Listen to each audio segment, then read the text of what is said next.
Hello friends. இன்னைக்கு நம்ம பார்க்க போகிற டாபிக் என்னன்னா குரூப் டிஸ்கஷன். முதல்ல குரூப் டிஸ்கஷன்னா என்னன்னு சொல்லிடுறேன். ஒரு 6 to 7 மெம்பர்ஸை ஒரு குரூப்பாக உட்கார வச்சு ஒரு காமனான டாபிக் கொடுத்து அந்த டாப்பிக்கை பற்றி உங்களை பேச சொல்லுவாங்க. நீங்கள் அந்த இடத்துல உங்கள் கம்யூனிகேஷன் ஸ்கில்ஸை எப்படி வெளிப்படுத்துறீங்க, உங்களோட பாயிண்ட்ஸை எவ்வளோ ஸ்ட்ராங்காக எடுத்து சொல்கிறீங்க அப்படிங்கிறத நோட் பண்ணுற ஒரு ரவுண்ட் தான் குரூப் டிஸ்கஷன் ரவுண்ட். இந்த ரவுண்ட் வந்து சர்வீஸ் பேஸ் கம்பெனிஸில் மட்டும்தான் இருக்கும், ப்ராடக்ட் பேஸ் கம்பெனிஸில் மட்டும்தான் இருக்கும்னு சொல்ல முடியாது. எந்த விதமான கம்பெனியாக இருந்தாலும் இந்த ரவுண்ட் வந்து கண்டிப்பாக இருக்கும். ஏன்னா கம்யூனிகேஷன் ஸ்கில்ஸை டெஸ்ட் பண்ண வேண்டியது ஒவ்வொரு இன்டர்வியூவரோடையும் ஒரு முக்கியமான பொறுப்பு. ஸோ இந்த ரவுண்டை வச்சு தான் நம்மளை வந்து செலெக்ஷனே பண்ணுவாங்க. இப்போ இந்த ரவுண்ட் எப்போ வரும் அப்படின்னா, மோஸ்ட்லி செகண்ட் ரவுண்டில் குரூப் டிஸ்கஷன் ரவுண்ட் தான் இருக்கும். ஃபர்ஸ்ட் ரவுண்ட் ஆப்டிடியூட் இருக்கும், அதுக்கப்புறம் குரூப் டிஸ்கஷன் இருக்கும். ஏன் இந்த ரவுண்ட் செகண்ட் ரவுண்டாக வருது அப்படின்னு சொல்கிறேன்னா, இது ஒரு மாஸ் எலிமினேஷன் ரவுண்ட். இப்போ நிறைய பேர் வந்து இன்டர்வியூஸ் அட்டன் பண்ணுவாங்க. இன்டர்வியூஸ் அட்டன் பண்ணுறப்ப ஆப்டிடியூட் ரவுண்ட்லேயே பாதி பேரை ஃபில்டர் பண்ணிடுவாங்க. அதுக்கப்புறமும் இன்னும் கவுண்ட் வந்து அதிகமாக தான் இருக்கும். ஸோ அந்த இடத்துல திரும்ப இன்னொரு ரவுண்ட் ஆஃப் ஃபில்ட்ரேஷன் வைப்பாங்க. ஒரு கம்பெனிக்கு தேவையான கேண்டிடேட் எப்படிப்பட்ட கேண்டிடேட் வேணும்னா, அவனுக்கு போத் நல்லா பேசவும் தெரியணும், அவனுக்கு நல்லா ஒர்க் பண்ணவும் தெரியணும், அவனுக்கு கோடிங் நாலேஜும் இருக்கணும். இன் கேஸ் ஆஃப் ஐடி கம்பெனினா அட் த சேம் டைம் அவனுக்கு கம்யூனிகேஷன் ஸ்கில்ஸும் இருக்கணும். ஸோ இந்த கம்யூனிகேஷன் ஸ்கில்ஸை ஒரு பெரிய ஃபேக்டராக வச்சு உட்கார வச்சு நம்மள பேச பேச சொல்லுவாங்க. இப்போ நம்மளுக்கு பேச வரலைன்னா நம்ம கம்பெனிக்குள்ள வந்தா கூட நம்ம வந்து ஒழுங்கா பேச மாட்டோம் அப்படிங்கிற அசம்ஷன். நம்ம மற்றவங்க கூட இன்ட்ராக்ட் பண்ண மாட்டோம்.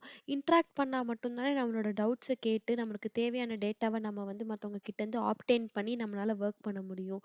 ஸோ இந்த கம்யூனிகேஷனை ஒரு முக்கியமான ஃபேக்டராக வச்சு பாதி பேரை எலிமினேட் பண்ணிடுவாங்க.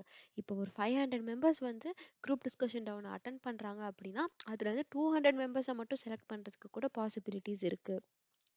ஒரு பேனலில் 6 மெம்பர்ஸ் இருக்காங்க அப்படின்னா, அந்த 6 மெம்பர்ஸுமே நல்லா பேசுனாங்கன்னா 6 பேரையுமே செலக்ட் பண்ணுறதுக்கும் பாசிபிலிட்டிஸ் இருக்குது.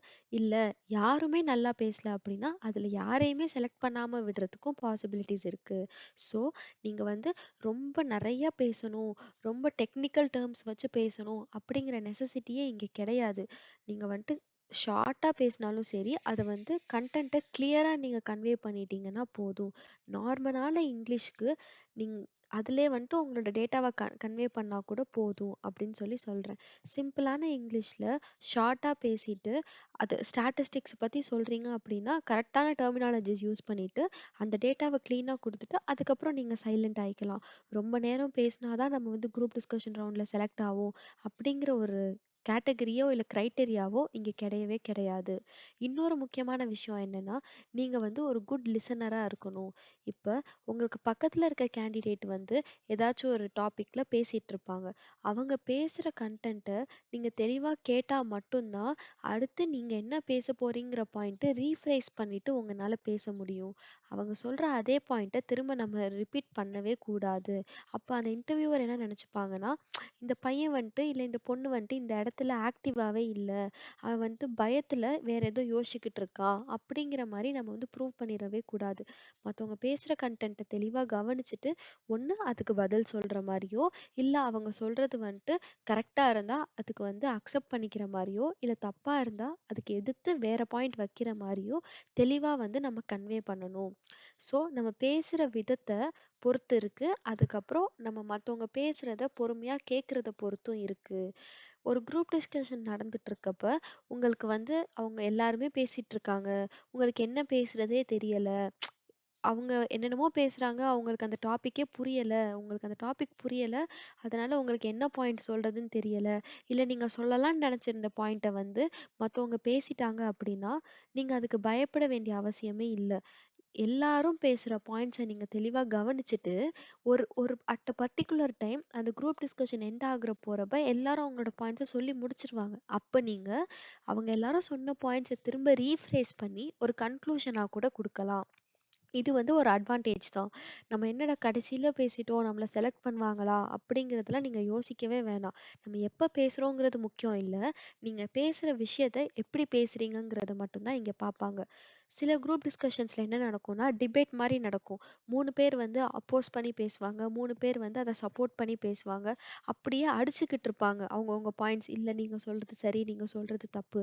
அது மாரி ஒரு குரூப் டிஸ்கஷன் நடந்துகிட்டு இருக்கு அப்படின்னு சொல்லி உங்களுக்கு முன்னாடியே தெரிய வந்துருச்சுன்னா, அந்த இடத்துல நீங்க சைலன்ட்டா இருக்கிறது தான் பெஸ்ட். சைலன்ட்டா இருந்துட்டு, அவங்க எல்லாரும் பேசி முடிச்சதுக்கு அப்புறம், நீங்க போய் உங்களோட பாயிண்ட்ட ஒரு கன்க்ளூஷனா வச்சிரலாம். இவங்க வந்து இப்படி சொன்னாங்க, இவங்க வந்து இப்படி சொன்னாங்க.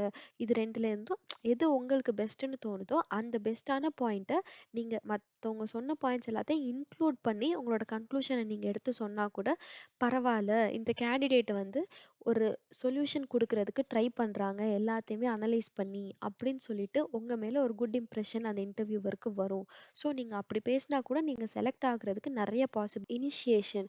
எப்ப நீங்க வந்து ஒரு டாபிக் குடுத்து இனிஷியேட் பண்ணலாம் அப்படின்னா, உங்களுக்கு அத பத்தின கிளியரான டெஃபினிஷன் தெரிஞ்சிருக்கப்பயோ, இல்ல ஸ்டாட்டிஸ்டிக்கலா ஒரு டேட்டா தெரிஞ்சிருக்கப்ப மட்டும் தான் நீங்க வந்து இனிஷியேட் பண்ணணும். ஒரு டாபிக் குடுத்துட்டாங்க. நம்ம ஃபர்ஸ்ட் பேசிட்டா நம்ம வந்து இன்டர்வியூவர இம்ப்ரெஸ் பண்ணிடலாம் அப்படிங்கிற கான்செப்ட்லாம் இங்க கிடையவே கிடையாது. எப்போ உங்களுக்கு எக்ஸாக்ட்டான டெஃபினிஷன் தெரிஞ்சிருக்கு. இப்போ கோவிட்ன்னு ஒரு டாபிக் உங்களுக்கு குடுக்குறாங்க குரூப் டிஸ்கஷன்ல அப்படின்னா, நீங்க ஒண்ணு எக்ஸாக்ட்டான டெஃபினிஷன் உங்களுக்கு தெரிஞ்சிருக்கணும். கோவிட் வந்து எப்போ வர ஆரம்பிச்சது? அது எதனால வர ஆரம்பிச்சது? அதுக்கப்புறம் இப்போ கரண்ட்டா எத்தன பேர் அதனால அஃபெக்ட் பண்ணியிருக்காங்க? இது மாரி எக்ஸாக்ட்டான அஃபெக்ட் ஆகியிருக்காங்க. சாரி. இது மாரி எக்ஸாக்ட்டான டேட்டா உங்களுக்கு எந்த பாயிண்ட்ல வந்து தெரிய வருதோ, அந்த பாயிண்ட்ல மட்டும் தான் நீங்க வந்து இனிஷியேட்டே பண்ணணும். உங்களுக்கு அந்த டாபிக்க பத்தி எந்த டேட்டாவும் தெரியல அப்படின்னா, நீங்க சைலன்ட்டா இருந்து மத்தவங்க பேசுறத லிசன் பண்ணிட்டு, கரெக்ட்டான டைம்ல நீங்க உங்களோட பாயிண்ட்ட கூட எடுத்து வச்சுக்கலாம். ஸோ இனிஷியேட் பண்ணணுங்கிறது வந்து ஒரு கம்பல்சரி ஆ விஷயமா கிடையாது. அது கரெக்ட்டான டைம்ல நம்மளோட பாயிண்ட்ட வந்து பதிவு பண்ணா போதும். இப்ப நம்ம என்ன பார்க்க போறோம்னா, எந்தெந்த மாரி சிச்சுவேஷன்ல எந்தெந்த மாரி வந்து சென்டென்சஸ் யூஸ் பண்ணலாம் அப்படிங்கிறத பார்க்க போறோம். இனிஷியேட் பண்றப்ப நீங்க எப்படி பேசலாம்னா, "இன் மை ஒப்பீனியன்" அப்படின்னு சொல்லி ஆரம்பிக்கலாம். "In my opinion I just want to convey" அப்படின்னு சொல்லலாம். அப்படி இல்லைன்னா, "இன் டூடேஸ் வேர்ல்ட்" நீங்க ஒரு ஸ்டாட்டிஸ்டிக்கலான டேட்டா சொல்ல போறீங்கங்கிறனால, "இன் டூடேஸ் வேர்ல்ட்" அப்படின்னு சொன்னீங்கன்னா, ஓகே இவங்க வந்து நல்லா ஸ்டார்ட் பண்றாங்க அப்படிங்கிற மாரி ஒரு தாட் வரதுக்கு பாசிபிலிட்டிஸ் இருக்கு.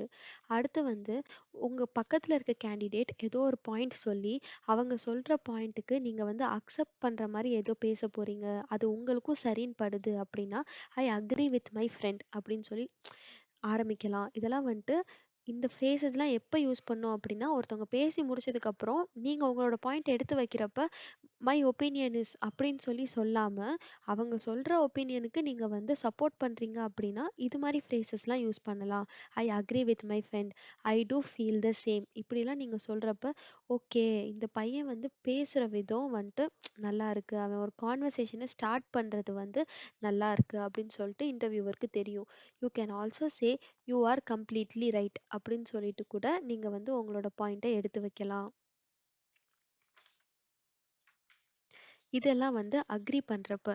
இப்ப டிஸ்அக்ரி பண்றப்ப தான் ரொம்ப முக்கியமான விஷயம் இருக்கு. நீங்க டிஸ்அக்ரி பண்றப்ப எப்படி உங்களோட பாயிண்ட்ட வந்து கன்வே பண்றீங்கன்னு.